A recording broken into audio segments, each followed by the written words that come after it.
Morning, তোমরা সবাই কেমন আছো? আশা করি সবাই ভালো আছো, সুস্থ আছো, আর আমরাও খুব ভালো আছি। আজ দিনটা হলো রবিবার, আর তোমরা তো জানোই আমি এখন বাপের বাড়িতে আছি। আর যতদিন বাপের বাড়িতে আছি ততদিন তোমাদের এই গ্রিন দিয়েই কিন্তু শুরু করব।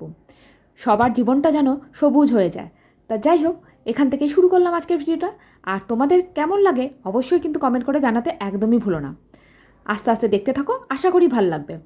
আর আমরা কি করছি সারাদিন তোমাদের সাথে শেয়ার করতে থাকবো। তা চলো, আর বেশি কথা বলবো না। ওদিকে মিঠিকে ঘুম থেকে ওঠাতে হবে, মিঠি এখনও ঘুমাচ্ছে। ওদিকে বোন, আমি আর মা তিনজনেরই আর বাবারও চা খাওয়া হয়ে গেছে, সেগুলো আর ভিডিওতে নিয়ে নিই। আর টুকটাক ঘরের কাজ কী করছি না করছি তোমাদের সাথে শেয়ার করব।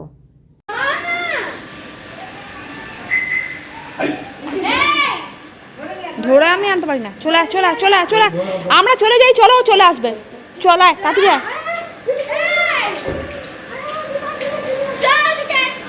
ও ইচ্ছা করে করছে, বাবার সাথে বদমাইশি করছে।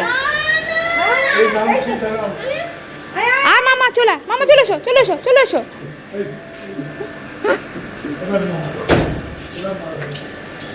বাবা ঢুকে যাও, বাবা ঢুকে যাও, ও চলে আসবে, ঢুকে যাও।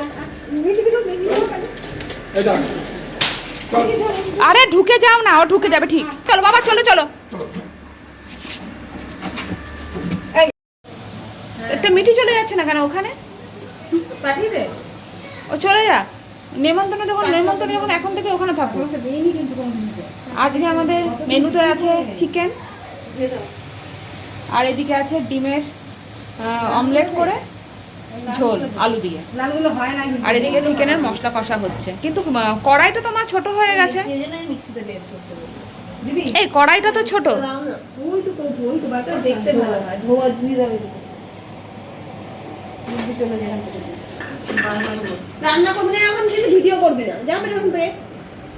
সবাই কিন্তু শুনতে পাচ্ছে, রান্না করবি না তো ভিডিও করবি না, মানেটা কি? এগুলো আবার কি অসভ্যতা বিড়ি কথাবার্তা তোর রে? অসভ্য কি করছিস তুই ওখানে?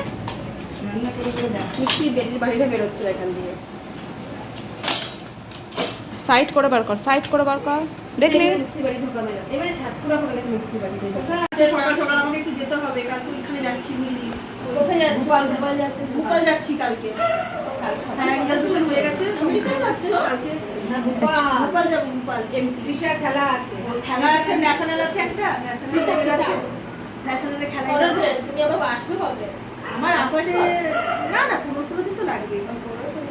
আর এখান থেকে টিম যাবে, আমাদের টিম যাবে। এখান থেকে যাবো কলকাতা, কলকাতা থেকে টিম আসবে, গিয়ে টিমে করে যাবো।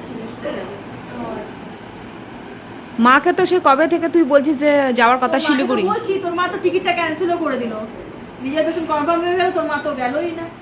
বললাম আমি এখন যাবো না। আমার রিজার্ভেশনে টাকা কাটলো, এর জন্য টাকা কাটলো তো। ওর গেলে না, আমি কি বাবা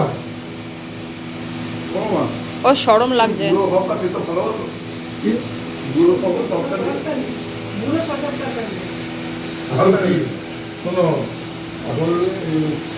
অসুবিধা হয়, তাই তরকারি করে দাও শুক্তের মধ্যে। ও দেখো 5 দিন বলে 1 দিন। তা যাদেরকে দেখতে পেলে ওটা হলো আমার বড় পিসির বড় মেয়ে। তা ওরই মেয়ে শিলিগুড়িতে খেলে বলতো ওখানে থেকে ও ন্যাশনাল খেলে গোল্ড নিয়ে এসছে, অনেক কিছুতেই বেশ গোল্ড টোল্ড নিয়ে এসছে, আমি অত ঠিক বলতে পারবো না। তা যাই হোক, ওরা এসছে। তা সন্ধেবেলায় এসে তা বাবা নেমন্তন্ন করেছিল যে আমরা আছি, তা তুই এসে একটুখানি খাওয়া দাওয়া করে যাস, তাই ও এসছিল। তা যাই হোক, মিঠি এখন দিদির বাড়িতে এসছে এখন পুজো দিতে বলতে গোপালকে শোয়াতে আর ঠাকুরের জায়গাটা পরিষ্কার করে দিতে। আর যেটা দেখালাম না শিবটা, ওটা হলো পারদের শিব। ওই শিবলিঙ্গটাকে সারা বছর জলের মধ্যে চুবিয়ে রাখতে হয়, তা না হলে নরম হয়ে যায়। শীতকালে মনে হয় না চুবিয়ে রাখে বলতে পারবো না, কিন্তু গরমকালটা ভোর ওরা চুবিয়ে রাখে। তা মিঠি এখন পুজো দিচ্ছে, এই সুযোগে আমিও একটু ভিডিওটা করে নিলাম। তা যাই হোক, মিঠি আগে ছোটোবেলা মিঠিকে এত বলতে হতো না, এক ডাকে চলে আসতো। ইদানিংকালে যত বড় হচ্ছে বদমাইশ হয়ে গেছে, খুব সুন্দর করে ঠাকুর পুজো করতে পারে, তবু কিন্তু করবে না।